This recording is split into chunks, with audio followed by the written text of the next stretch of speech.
Om Namo Bhagavate Vasudevaya. Om Namo Bhagavate Vasudevaya. Narayanam Namaskrityam Narang Chaiva Narottamam Devim Saraswatam Vyasam Tato Jayamudirayat. Today we're reading from Srimad Bhagavatam, first canto, chapter 9, the passing away of Bhishmadev. Text 14. Sarvam kala kritam manye bhavatam cha yat apriyam sapalo yadvase loko vayuriva gananvali sarvam kala kritam manye bhavatam cha yat apriyam sapalo yadvase loko vayuriva gananvali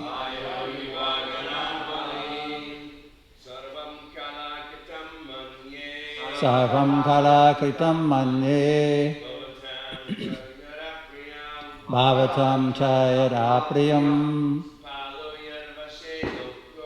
sapalo yadvase loko vayuriva gananvali sarvam kala kritam manye bhavatam cha yat apriyam sapalo yadvase loko vayuriva gananvali sarvam kala kritam manye bhavatam cha yat apriyam sapalo yadvase loko vayuriva gananvali. Ladies. Sarvam kala kritam manye bhavatam cha yat apriyam sapalo yadvase loko vayuriva gananvali sarvam kala kritam manye bhavatam cha yat apriyam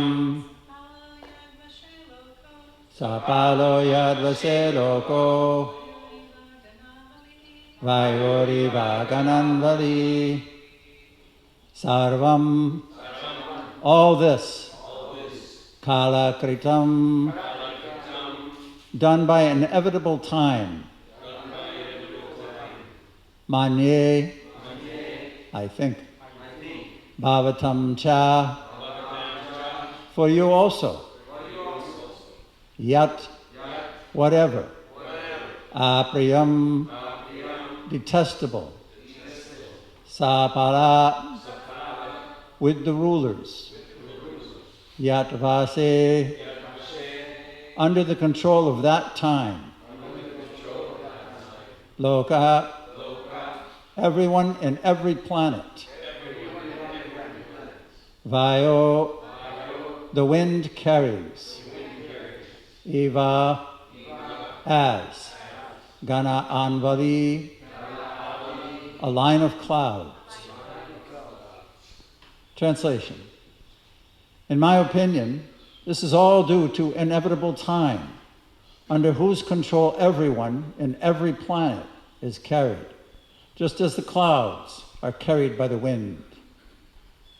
Purport by Srila Prabhupada.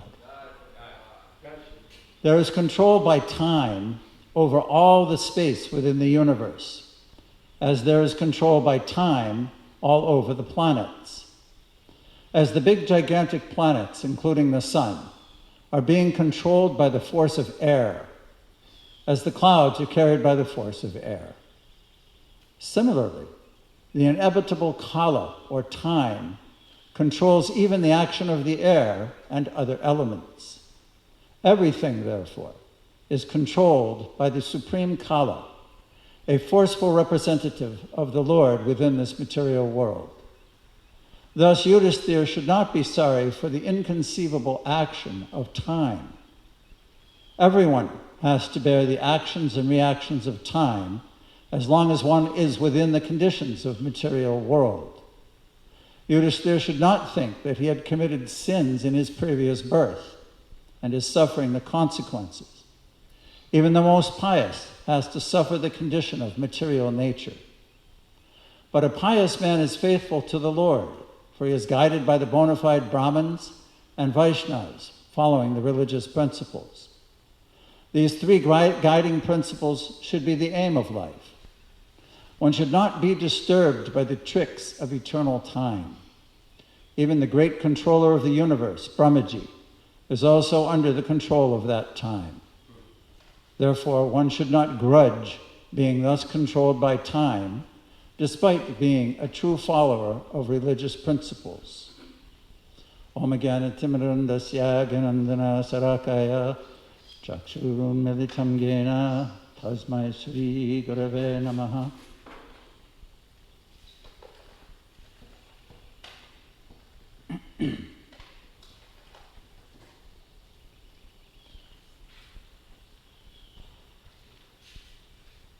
This is not a happy time in the Srimad Bhagavatam. It's not a blissful event. If we can take our minds to that field of Kurukshetra, it's just after the war. 640 million bodies are strewn all over the place with their chariots and their horses. The smell must have been pretty intense as people were picking through the different areas. They had performed the ceremonies and rites, the last rites of everyone, and practically speaking, almost everyone was dead. All the Kshatriya warriors, their wives and children, if there were lamenting. Bhishmadev was a grandfather. He was not an ordinary person. Even amongst that gathering, all the sages and different people had come from all over the universe to witness his death. So there were great personalities from all over the universe sitting there, waiting to hear him speak. When he was born of Santanu and Ganga, everybody remembers we've been talking the last several days about all these different events. So he was taken by Ganga because Santanu was questioning why you're killing all our children. And one of their agreements was that if he ever questioned her, then she would leave. And when she left, she took the baby. But she went to the heavenly planets because she's a goddess. And there, during the subsequent 16 years of his upbringing, he was instructed and taught and educated by the heavenly beings in those heavenly planets. His guru for the Vedas was Vishishta, the same sage that was Lord Ram's guru.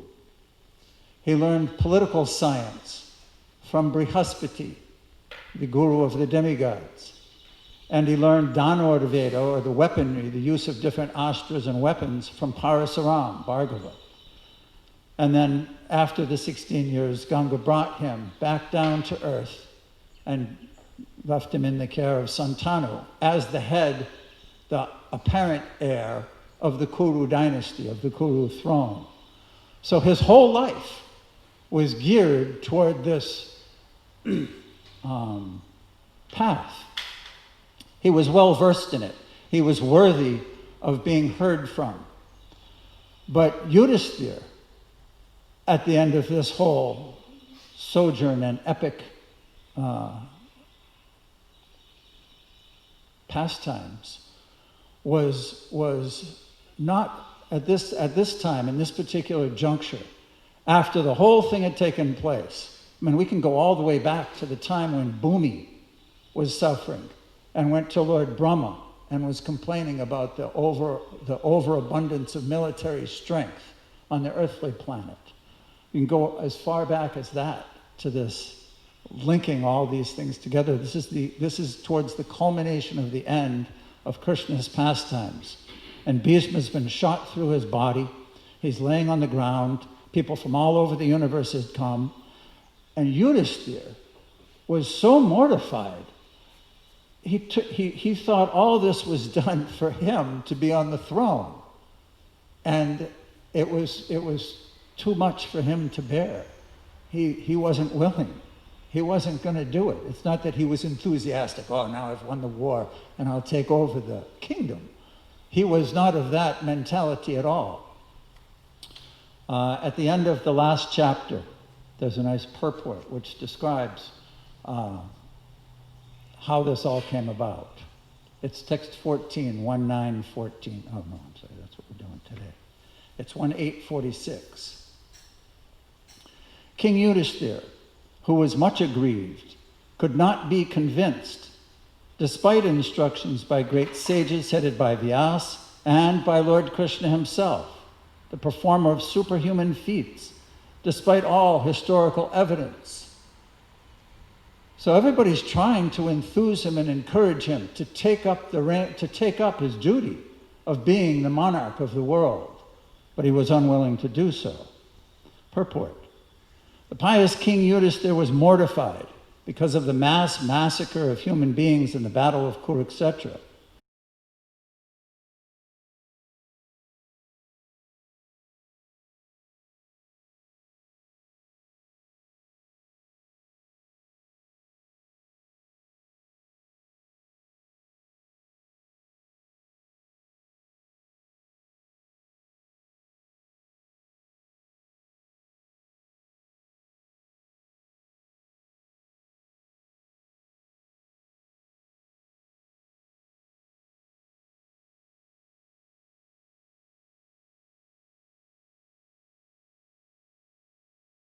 Cause was just. But Maharaj Yudhisthira would not be satisfied, even though he was instructed by the greatest personalities of the time. Krishna is designated herein in this verse as the performer of superhuman actions. But in this particular instance, neither he nor Vyasadeva could convince King Yudhisthira.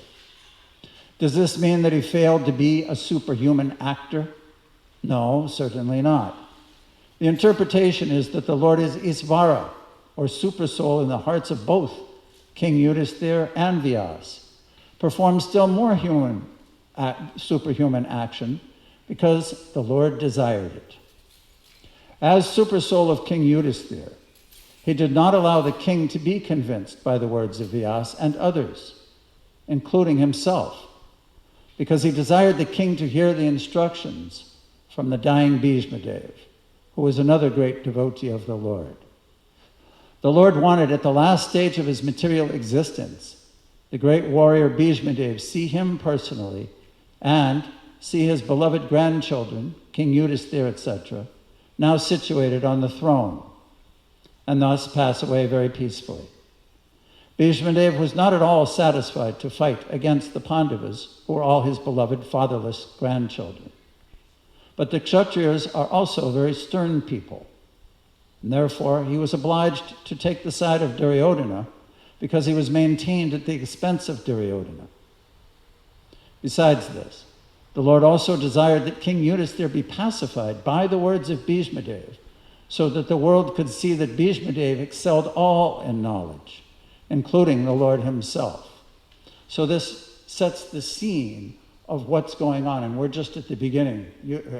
This is only the third verse that Bhishmadev spoke. And Srimad Bhagavatam, we should note, is just a summary of the events. The Mahabharata has hundreds of verses that Bhishmadev instructed to Yudhisthira. So we're getting like a condensed, essential version of his presentation. In this particular verse, it's interesting because this setup of Yudhisthira especially, our hearts don't easily change. It's not just because you hear something, especially the deeper the emotion, the deeper the necessity, the deeper the feelings are embedded in a person, the more difficult it is to change. So in his initial presentation to Yudhisthira, he doesn't all of a sudden just say, well, this is Krishna's plan, he's the Supreme Personality of Godhead, and you just have to surrender to it. That isn't satisfying to one's heart unless there's a whole foundation of understanding who and what Krishna is and what our relationship is with him. And in this particular instance, right at the beginning of the conversation, he's not starting off that way. He's starting off almost in an impersonal way. In my opinion, this is all just due to time. Now, that's an introduction that will lead to something else. But since this is my verse today, I'm going to focus on this particular aspect of time and how Srila Prabhupada points out that it controls everyone all over the universe. There is no time as we know it in the spiritual world. Time doesn't exist there like it does here. There's no past, present, and future. There's just eternal existence, eternal time. When Mahavishnu glances over the pradhan and infuses it with spiritual energy and enters it as Garbhodakshai Vishnu, the material elements become agitated and start to manifest as the gross and subtle elements. That begins time. But it doesn't actually get to be calculated until the sun manifests. And according to the third canto of Srimad Bhagavatam, time is calculated by how many atoms the sun's movement covers. Like if it covers 3 atoms, that's 1 unit of time. If it covers 10 atoms as it moves, then that's another calculation of time. And of course we have seconds, minutes, hours, days, weeks, months, years, decades, centuries, and millennia in our calculation of time.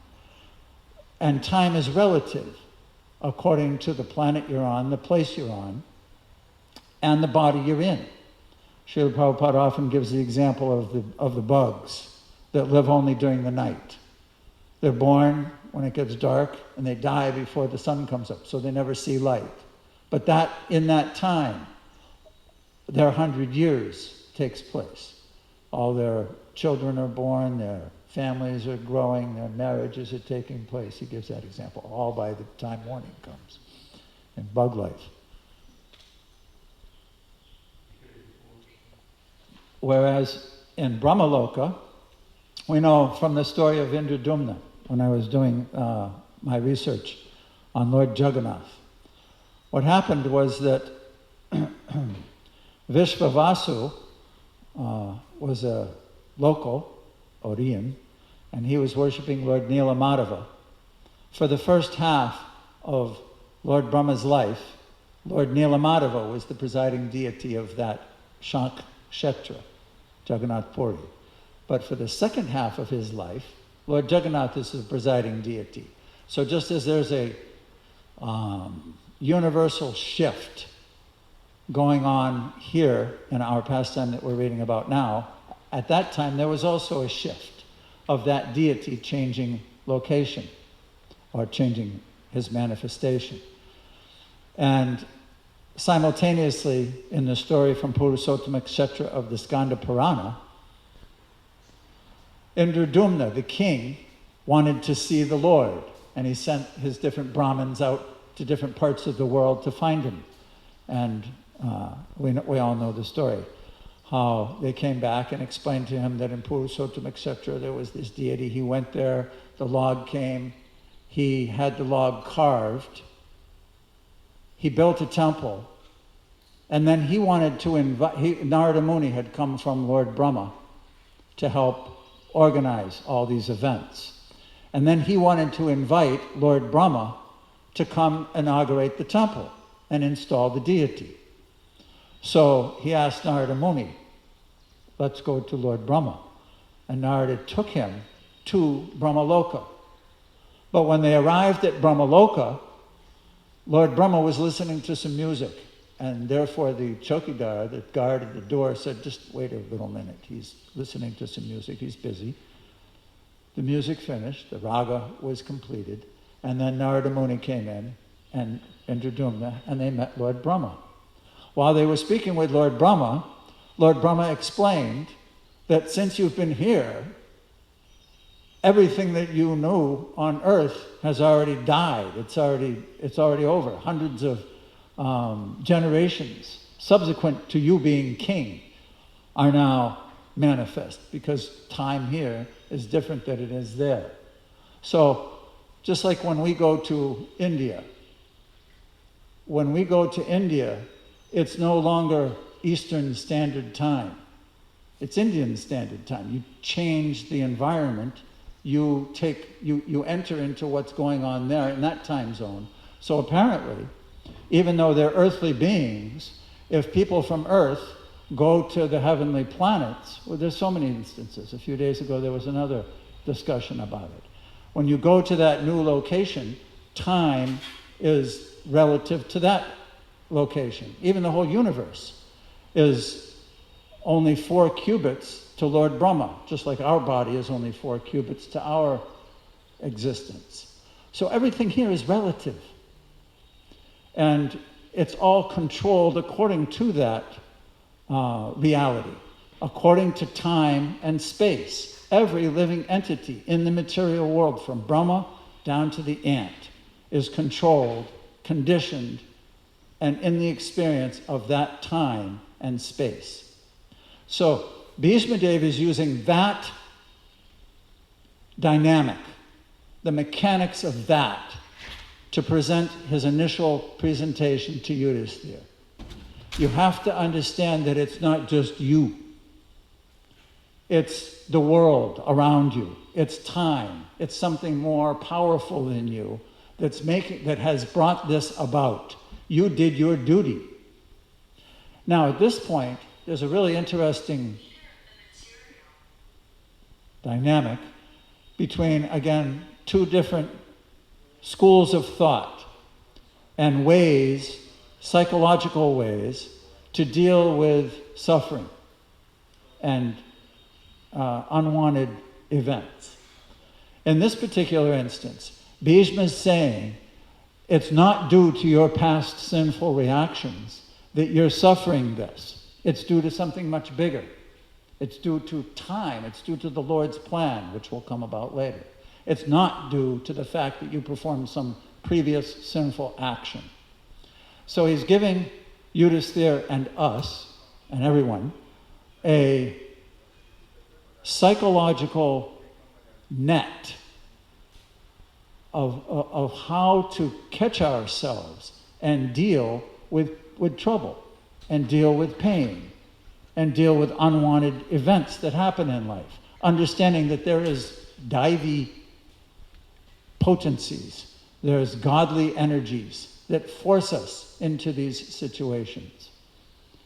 Now, when Lord Brahma stole the cows from Lord Krishna, after that event, after Krishna had revealed his powers to Lord Brahma said in his prayers, unfortunately, I had some papers, but I left them on my desk. Go ahead.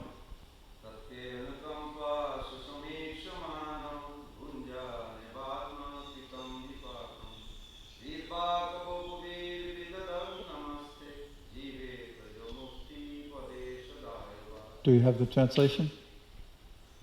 Yes, please read it. Because Lord Brahma has a different mood. They're both Mahajans. Bhishma is a Mahajan, and Brahma is a Mahajan. There's 12 Mahajans that we follow in Vedic culture for knowing the truth. And they're both giving a different heart attitude toward what happens to them.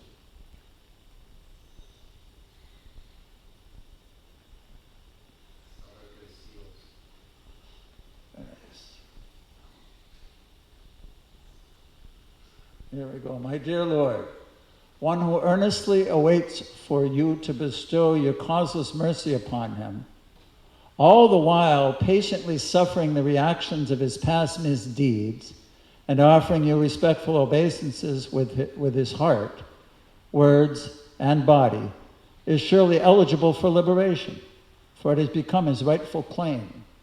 So in this one, Lord Brahma is saying that all the while patiently suffering the reactions of his past misdeeds.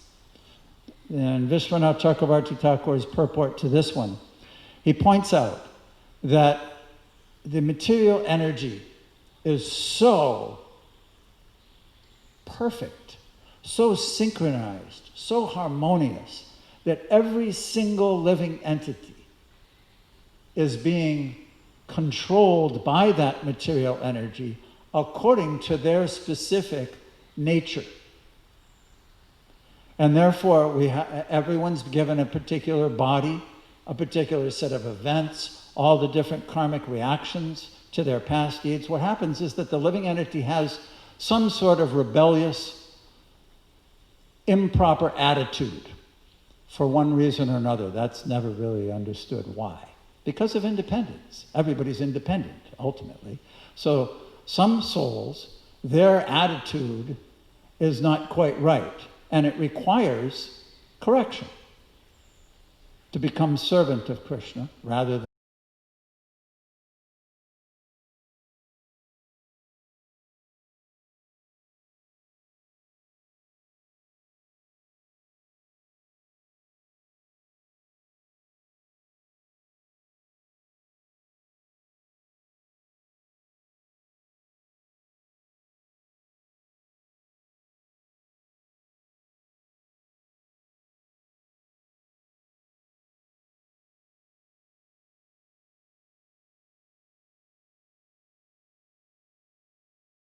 give me your mercy. The other one is that I really haven't done anything wrong. I did my duty. I was properly situated. I followed the Brahmins. I followed the religious principles. I'm the son of Dharma. I have followed to the letter the righteous activities that were supposed to be performed by me, all my duties, and still I'm in this situation. So therefore, there's a more powerful plan going on here, and you're part of it, and now you have to continue doing your duty.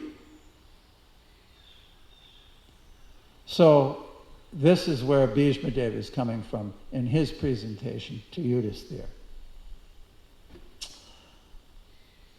Again, in my opinion, this is all due to inevitable time, under whose control everyone and every planet is carried, just as the clouds are carried by the wind.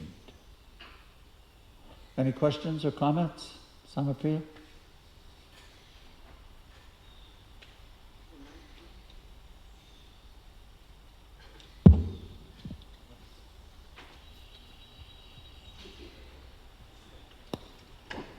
Hare Krishna. Can you find Brahmasamhita Advaita Achyutanam Adamananta? I have to disagree a little bit. I'm used to that. I don't see a contradiction here.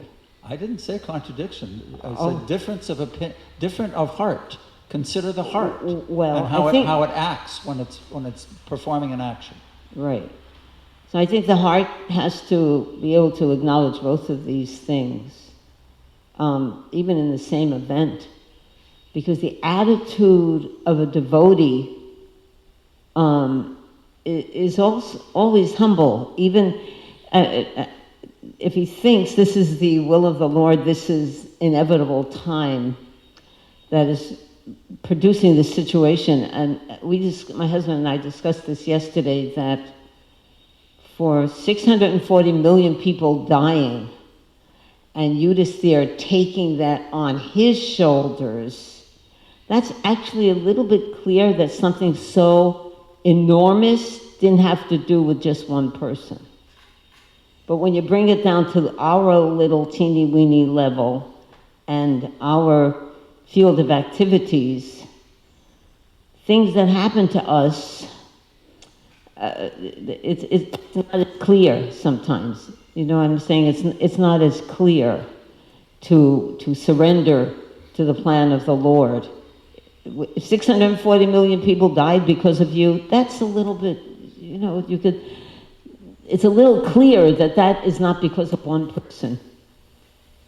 So, but... How does that equate to these two different concepts? And that was I guess that was a side thing. But a devotee's attitude is always that he's humble and simultaneously accepts the plan of the Lord and sees that this is inevitable time.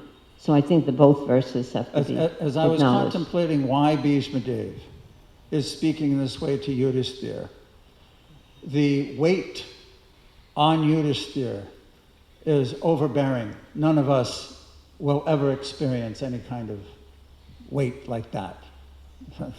That's what happens during the Lord's pastimes. He comes with his associates and they perform pastimes that magnify everything. So his situation is extremely magnified. And if the idea, the weight of this event is on him, that due to my sinful reaction, due to my desire to serve, to be the king, this is what's tormenting him.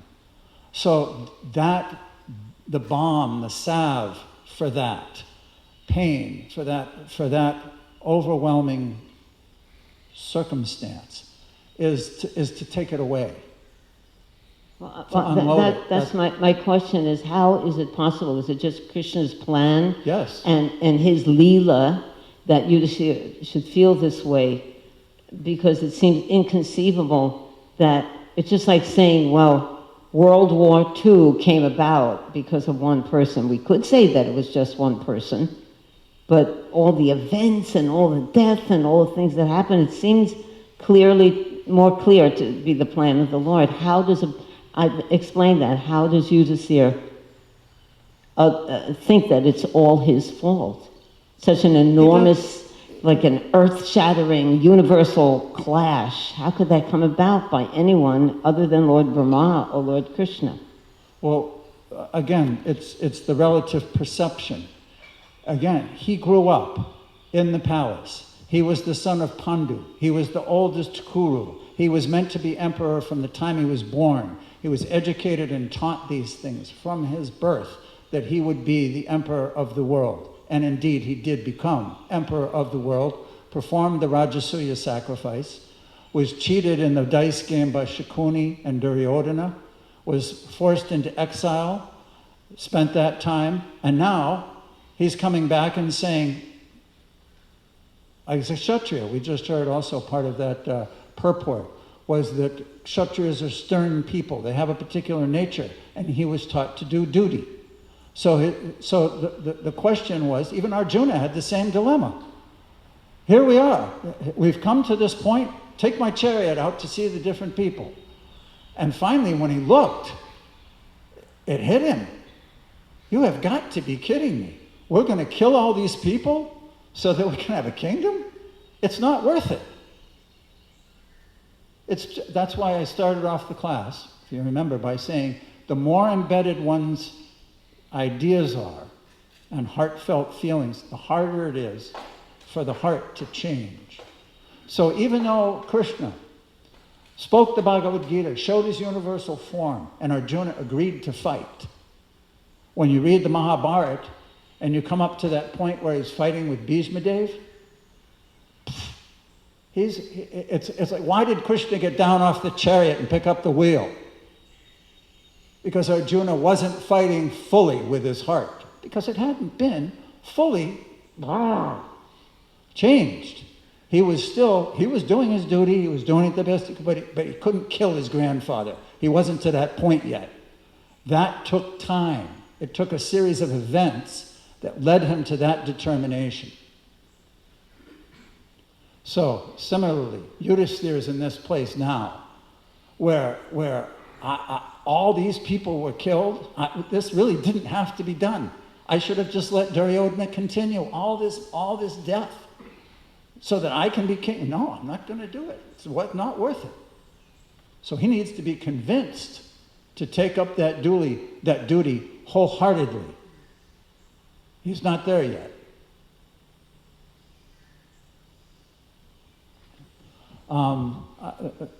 Anything else on this topic? Go ahead, Sukita. In the purport to this verse, I remember Prabhupada talks about how sometimes, because we often hear that it's the fan slowing down, so we get just a little bit of the reaction we should have received. But he also says that sometimes that Krishna just makes an arrangement to break somebody's attachment to maybe, a series of things. Like, I was thinking even with King Yudhisthira that he was, righteousness personified. And they say that Yudhisthira, his feet didn't touch the ground because he never lied. And they say that when he lied about Ashwatthama, his feet touched the ground. But, of course, the Vaishnava understanding is that Yudhisthira, the reason he touched the ground is because he hesitated to lie when Krishna said, this is what you have to do, So it's like Krishna, especially for devotees, we don't always know. Like someone could go through something terrible and think, okay, this is a reaction for your sinful activity. But what Prabhupada said in his purport is that sometimes Krishna just makes that arrangement to bring the devotee closer, just like Vritasura. He had the power to reverse the curse. But he didn't do that because Krishna's trying to bring him closer and he wanted to be closer. Anyway, just to... And for us, I think, most of the time, almost all of the time, it's impossible to trace back the cause of a particular circumstance. There was something else I wanted to cover, and that is the difference between what goes on in this material world and what happens in the spiritual world and the atmosphere there. And this verse from Brahma Samhita has a nice purport which describes it. Advaitam achyutam anaramanantarupam adyam bharana purusham navayovanam cha vedeshu durlabam adurlabam atma bhakto govindam hari purusham tamaham bhajami. I worship Govinda, the primeval Lord, who is inaccessible to the Vedas, but obtainable by pure unalloyed devotion of the soul, who is without a second, who is not subject to decay, is without a beginning, whose form is endless, who is the beginning and the eternal Purusha. Yet he is a person possessing the beauty of a blooming youth. Can we go down to the purport? Keep going. Okay, go back up to the top then, yeah.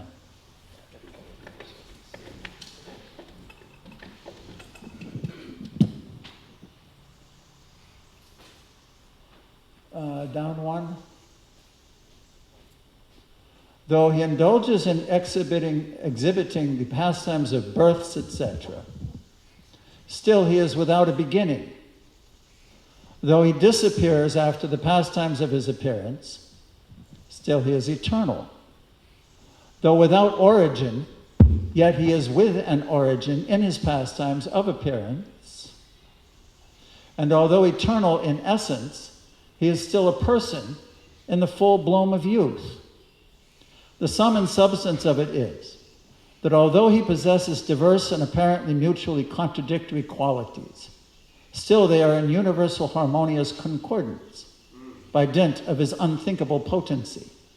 This is what is meant by chid dharma, or the transcendental nature, as distinguished from material. His graceful threefold bending form with flute in hand possesses eternal blooming youth and is above the unwholesomeness that is to be found in limited time and space. In the transcendental realm, there is no past and future, but only the unalloyed and immutable present time. In the transcendental sphere, there is no distinction between the object and its qualities, and no such identity as is found in the limited, mundane region. Just like Krishna's name and Krishna are non-different. In this world, it's a relative world. We never have an experience, never, ever, where the item and its name or its qualities are the same. They're different. The name of the person, like Prabhupada always gave that example of water. Just by chanting water, water, water, water, one's thirst is not satisfied because the water and the name of the water are different. They're not the same. But in the spiritual world, the name of something and its qualities are the same. Hence, those qualities that seem to be apparently contradictory in light of the mundane conception, limited by time and space, exist in agreeable and dainty concordance in the spiritual realm. So what we experience here really isn't reality, according to what this is saying happens in the spiritual world. Now, the question arises, how can the jiva realize such unprecedented existence? The limited intellectual functions of the jiva is always contaminated by the influence of time and space, and is therefore not in a position to shake off this limitedness. If the potency of the cognitive function does not extend to the realization of the transcendental, what else can? In other words, if even your intelligence can't extend to the transcendental realm, then how can you possibly experience it, is the question being raised. In reply, Brahma says that the transcendental absolute is beyond the reach of the Vedas. The Vedas originate in sound, and sound originates in mundane ether. So the Vedas cannot present before us a direct view of the transcendental world, Goloka. It is only when the Vedas are imbued with the chit potency that they are enabled to deal with the transcendental. But Goloka reveals itself to every jiva soul when he is under the influence of the spiritual cognitive potency, joined to the essence of ecstatic potency. The ecstatic function of devotion is boundless, and it is surcharged with the unalloyed transcendental knowledge.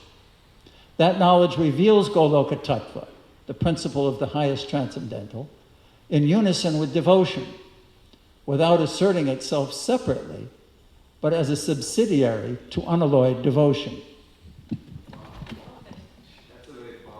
That's very powerful, yes, it is. What it's saying is that the transcendental energies of Chit, which is knowledge, Sat, Chit, and Ananda, which is the pleasure-giving potency, Chit and Ananda mix together and are bestowed upon the living entity by the grace of God, due to the living entity's devotional service and surrendering to his representative. There's a formula for experiencing the transcendental, and it has nothing to do with the material, as we've been describing and discussing. So I just thought it was an interesting feature to contrast with what we're talking about here, that this is all due to inevitable time. The whole place is under control of time and space. But in reality, what we're hankering for, what we're desiring, and what we're hoping to achieve is a place that has none of this. It's not a relative world, it's an eternal world where the transcendental activities are eternal, without past, present, and future, birth, death, disease, and old age. And that contrast makes it much more, you can see the beauty and attractiveness compared to what we experience here. You know, interesting, same thing Prabhupada says in Chaitanya Chaitanya, just 45. Ah. 7.99. That's like one of the most fascinating parts. What? One of the most fascinating, same thing Prabhupada says in 7.99. Madhurila. It's like very fascinating part. Wow. Thank Yes. you, that was very interesting. Ramanya Prabhu. Yes, Prabhuji, thanks for the nice lecture. There was a lecture Srila Prabhupada was giving, and he's talking about the responsibilities of the kings, the presidents of the country. And I think they asked him the question, because Prabhupada explains the king, takes all the responsibilities of the citizens, the karma, It's like the royal kings, the body kings. He gives the example of Yudhishthira Maharaj, Parikshit Maharaj. The citizens were not suffering from heat or cold or happiness or distress. Everything was, going under the royal king, the body king, very well in their kingdom. And that's why Yudhishthira Maharaj feels like that he's responsible because he's a king. He's responsible for all the suffering. Also another consideration, of sure. the citizens. I think in Mahabharata, go ahead. They asked Prabhupada the question, what about in ISKCON, the temple presidents and GBCs, they take some of the 25% of the karma, from the devotees? And Prabhupada said, why 25%? 100%. They take 100%. Wow. So that's related to the kings, they're very responsible from the citizens. So that's the lecture, I think, is in Los Angeles or in India. Wow. In Srila Prabhupada. The other thing, like how devotional service transcends all time and space, the Trikala. It gives the example of the Brahmana cooking sweet rice, to offer to the deities in his meditation.